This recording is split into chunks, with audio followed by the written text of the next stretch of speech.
Coach Bree here today with Relentless Athletics. So today we're going to be progressing our side lying row. We've been showing you guys the side lying upright row to our eccentric fly. So now we are just going to be doing our side lying fly on the bench. Our first progression is going to be with leg support, and then we are going to progress it to having no legs on the floor in a crunched position.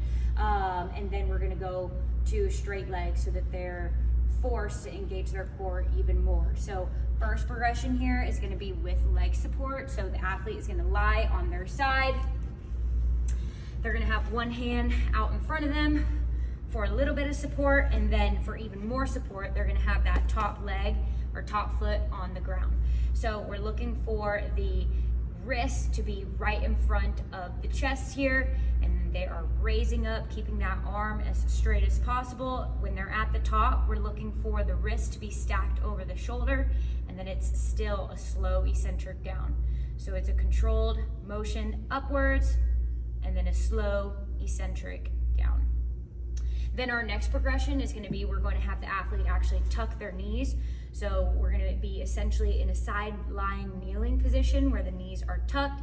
That way they are forced to have a little more core engagement. So it's going to be the same movement here.